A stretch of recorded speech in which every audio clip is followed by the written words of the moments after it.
Assalamualaikum dan selamat sejahtera. Hari ini kita akan sambung tutorial kita dengan tengok cara kita boleh gunakan pembeli ubah dalam penulisan kod kita. Video pembeli ubah sebelum ni dia bersifat teknikal, dia lebih kepada apa yang jadi dalam memori kita bila kita isytiharkan pembeli ubah. Tapi untuk video ni kita akan gunakan pembeli ubah dalam kod kita. Baik, kalau kita tengok dekat sini, saya ada satu cerita berkaitan kawan saya. Cerita standard buku teks, tak ada apa yang menarik. Kawan saya bernama Yusuf. Yusuf berumur 15 tahun dan hobi Yusuf adalah bermain PUBG. Dan kita tengok dalam ayat kita ada tanda /n. Ingat balik, /n ni fungsi dia adalah untuk ke baris baru. Dia macam kita tekan enter di keyboard kita. Baik, bila saya run kod ni, kita akan tengok macam mana ayat kita dipaparkan. Ayat ni dipaparkan macam mana yang kita nak. Setiap satu ayat ni di setiap satu baris. Baik, sekarang andaikan dalam cerita ni saya nak tukar nama kawan dia. Saya rasa nama Yusuf tu tak berapa sesuai.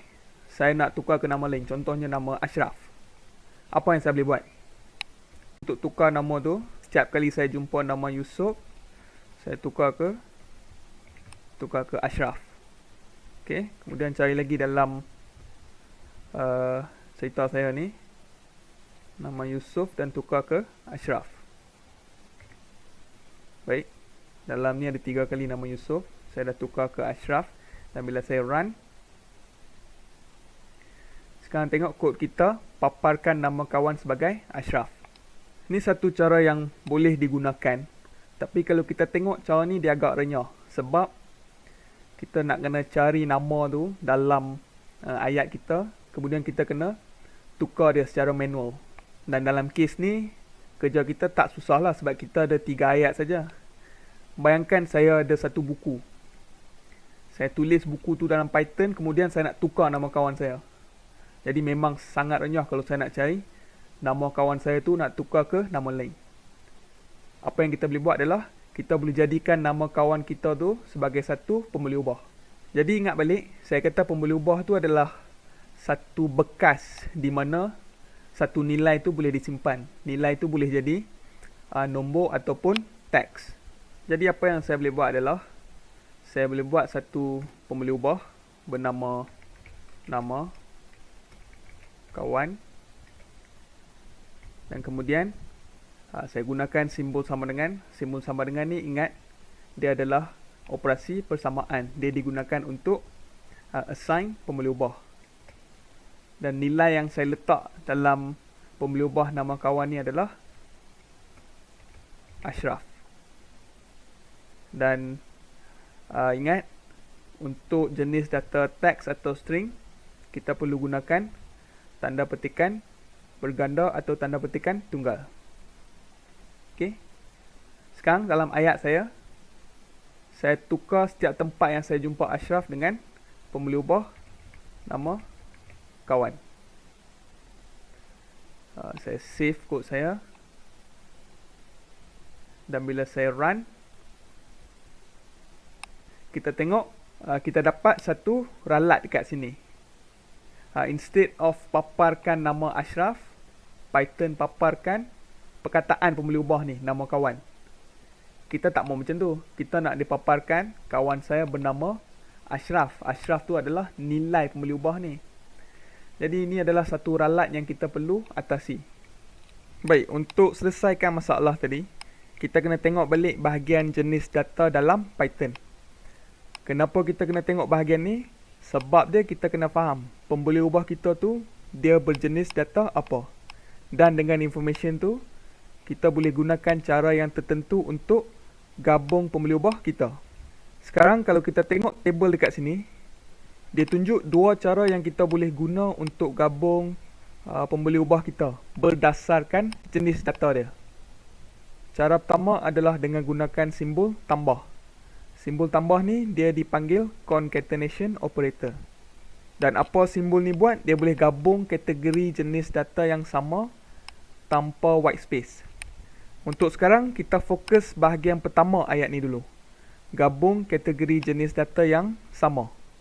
Maknanya kalau kita ada 2 jenis data yang sama, contoh macam strings dan strings ataupun nombor dan nombor, kita boleh gabung kedua-dua jenis data ni dengan gunakan simbol tambah. Dan ingat, saya sebut kategori jenis data. Sebab kalau untuk nombor, dia boleh diwakili oleh sama ada integer, float ataupun kompleks. Jadi kesemua ni adalah di bawah kategori jenis data yang sama. Dan buat masa ni, kita abaikan dulu list dan tuples. Yang ni kita akan tengok kemudian. Kita cuma fokus yang saya letak dalam kotak merah ni saja. Baik, cara kedua adalah dengan gunakan simbol koma. Simbol koma ni kita boleh gabung kategori jenis data yang sama ataupun berlainan dengan white space. Jadi contohnya, kalau kita ada jenis data strings dan string, kita boleh gunakan simbol koma atau tambah. Tapi kalau kita ada jenis data strings dan nombor, kita hanya boleh pakai simbol koma saja. Boleh? Ingat, kalau simbol tambah, dia boleh gabung kategori jenis data yang sama. Tapi kalau simbol koma, dia boleh buat dua-dua. Sama pun boleh, yang berlainan pun boleh. Baik, sekarang kita pergi balik ke kod Python kita tadi. Untuk contoh dekat sini, saya cuma ambil sebahagian saja daripada cerita kita tadi. Baik, sekarang kita buat analisis sikit untuk ayat ni. Ayat kawan saya bernama nama kawan adalah berjenis data string. Sebab apa strings? Sebab dia diletakkan di bawah tanda petikan. Dan bila Python tafsir baris ni, dia terus akan paparkan ayat ni sebiji macam ni. Walaupun nama kawan ni kita isytiharkan dia sebagai pembeli ubah, tapi bila kita letak dia dalam tanda petikan, dia akan dianggap sebagai satu string. Dan Python akan tafsir dia sebagai perkataan nama kawan dan bukan pembeli ubah. Sekarang kita tahu, pembeli ubah kita tak boleh letak dalam tanda petikan. Jadi kita kena asingkan dia. Sekarang pula kalau kita tengok ayat kawan saya bernama ni, seorang-seorang dia adalah jenis data strings. Dan untuk pembeli ubah nama kawan ni, cara kita nak tentukan jenis data dia adalah dengan tengok nilai yang kita simpan dalam pembeli ubah tu. Dalam kes ni, kita simpan perkataan Ashraf dan Ashraf kita letak dalam tanda petikan. Jadi pembeli ubah nama kawan ni juga adalah berjenis data strings. Kalau kita nak gabung kedua-dua jenis data ni berdasarkan table dekat atas ni, kita tengok kita boleh guna sama ada simbol tambah ataupun simbol koma. Untuk contoh sekarang, saya gunakan simbol tambah dulu. Jadi untuk recap balik, ayat kawan saya bernama ni adalah berjenis data strings. Pembeli ubah nama kawan pun berjenis data string. Cara kita gabung kedua-dua jenis data ni, kita gunakan simbol tambah. Dan sekarang kita tengok apa hasil kod ni. Baik, kalau kita tengok dekat sini, saya dah asingkan ke semua pembeli ubah nama kawan daripada cerita kita tadi dengan gunakan simbol tambah. Sekarang ke semua teks ni adalah satu string asing dan pembeli ubah ni juga adalah satu string yang asing. Dan bila saya run kod saya, kita tengok Python paparkan nama kawan yang betul. Dia tak lagi paparkan perkataan nama kawan, dia paparkan nilai bagi pembeli ubah nama kawan. Cuma satu masalah saja dekat sini, kita tengok pembeli ubah kita tu dia bergabung dengan ayat sebelum dan ayat selepas dia. Jadi ini yang saya kata tadi, simbol tambah ni dia akan gabung dua jenis data tanpa wujudkan white space. White space tu adalah ruang yang perlu ada di tengah-tengah ni. Simbol tambah dia takkan wujudkan white space tu. Jadi kita kena tambah white space kita sendiri. Jadi kita tengok dekat sini, kita perlu tambah satu white space selepas perkataan bernama. Jadi lepas perkataan bernama, kita tambah white space kita sendiri. Kemudian satu lagi white space sebelum perkataan berumur. Sebelum perkataan berumur, satu white space. Dan dua lagi white space lepas perkataan hobi dan sebelum perkataan adalah. Lepas hobi dan sebelum adalah. Sekarang bila saya run kod saya, baru kita dapat white space antara pembeli ubah kita. Jadi sekarang kod kita bagi nilai pembeli ubah yang betul dan format ayat pun betul. Since nama kawan kita sekarang adalah satu pembeli ubah, saya boleh tukar nama kawan ni bila-bila masa saja dengan tukar nilai pembeli ubah ni. Contohnya sekarang saya nak namakan kawan saya sebagai Miranda. Bila saya run kod ni, cerita kita sekarang adalah berkaitan dengan Miranda. Kita perlu tukar sekali saja nama kawan kita dalam pembeli ubah ni. Kita tak perlu lagi cari nama kawan kita dalam ayat kita dan tukar manually. Jadi cara ni dia menjimatkan masa kita dan dia mempercepatkan kerja kita. Baik, sekarang andaikan umur kawan kita pun saya nak jadikan sebagai satu pembeli ubah. Jadi saya buat satu lagi pembeli ubah bernama umur kawan dan saya letakkan nilai 15. Take note, pembeli ubah umur kawan ni dia berjenis data integer. Sekarang dalam ayat saya, dekat nombor 15 ni, saya boleh gantikan dengan pembeli ubah umur kawan. Dan sama macam sebelum ni, kita kena asingkan antara teks dan pembeli ubah. Baik, sekarang kita slow down dan kita fikir. Boleh tak saya gunakan simbol tambah untuk gabung pembeli ubah dekat sini? Tak boleh, betul. Sebab ayat berumur ni adalah jenis data strings. Pembeli ubah umur kawan ni pula adalah jenis data integer. Jadi untuk gabung dua jenis data yang berlainan, kita kena gunakan simbol koma. Sama juga dekat bahagian ni. Ni adalah integer. Ayat ni pula adalah string. Jadi kita guna satu lagi koma. Dan bila saya run, kod kita berjaya ditafsir tanpa ralat. Dan kalau kita tengok dekat sini, kita tak masukkan white space antara perkataan berumur, pembeli ubah kita dan tahun. Tapi bila dipaparkan di shell, secara automatik dia ada satu white space. Ini yang saya sebut tadi, simbol koma, dia boleh gabung jenis data yang berlainan dengan wujudkan satu white space. Kita tak perlu letak white space kita sendiri dalam ayat ni.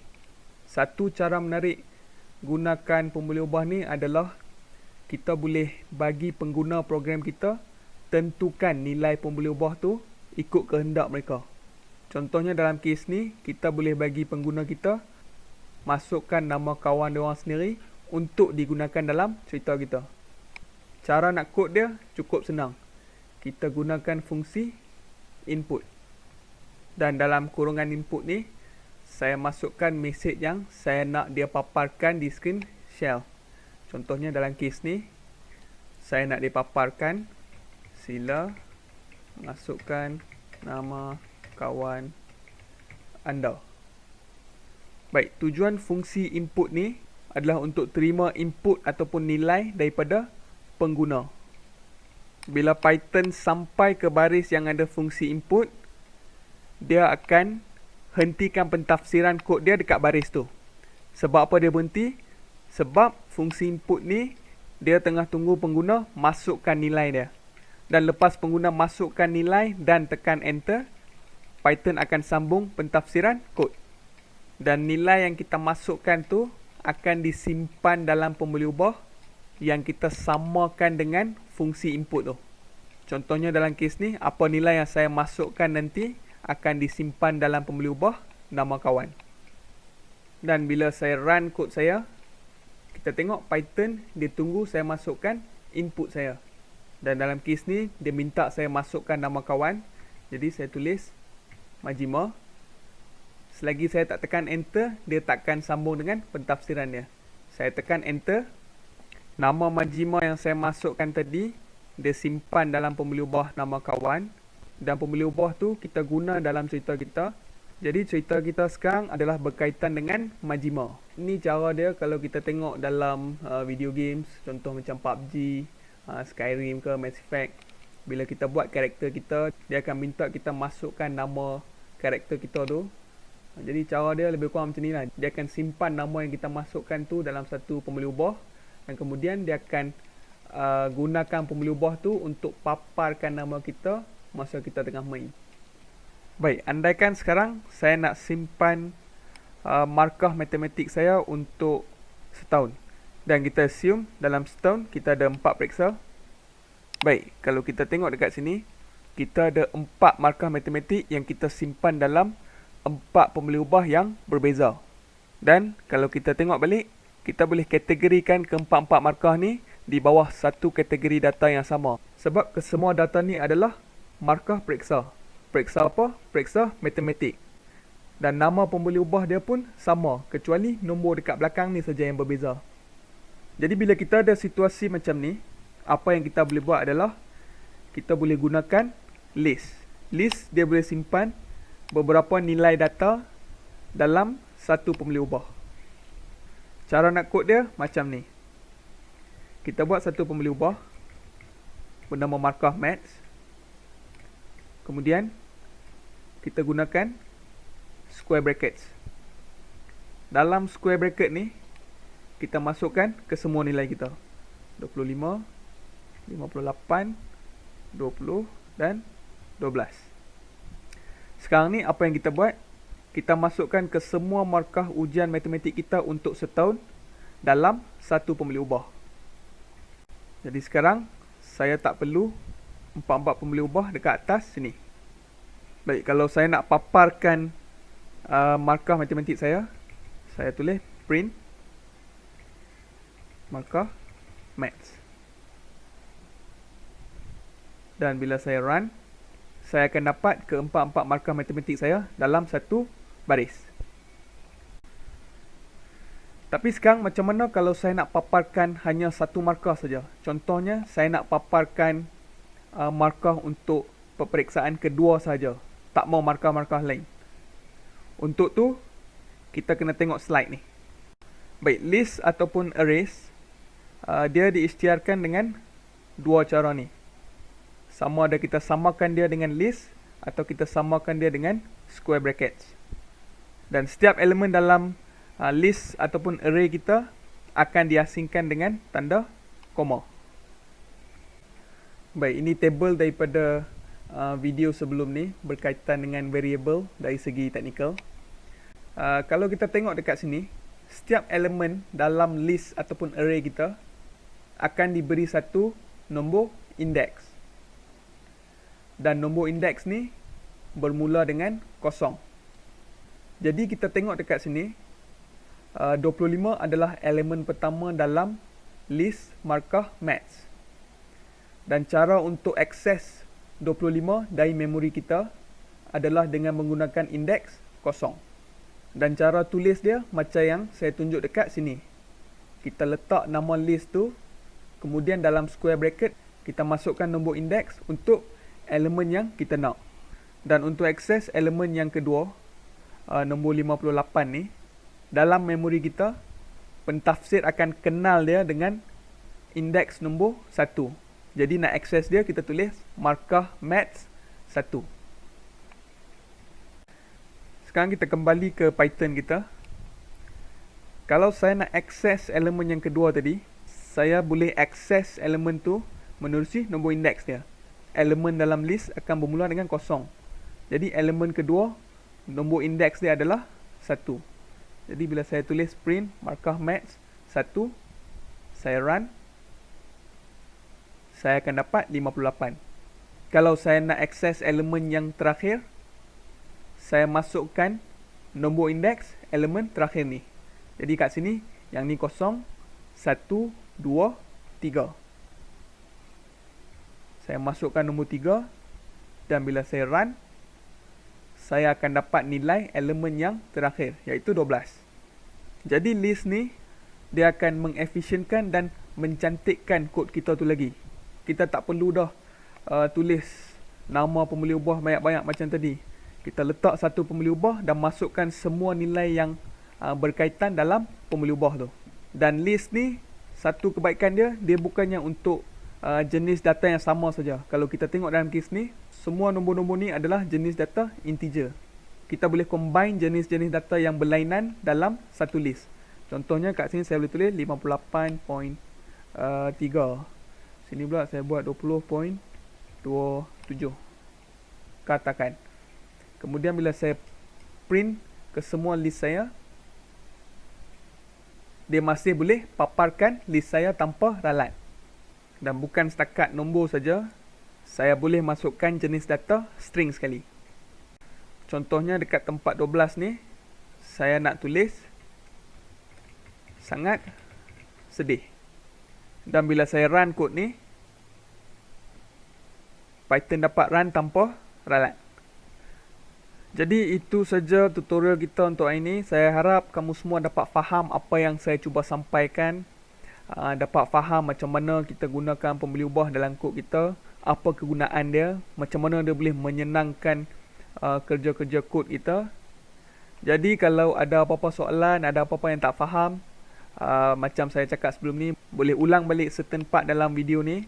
Dan kalau ada juga yang tak clear, boleh tanya saya di comment section di bawah.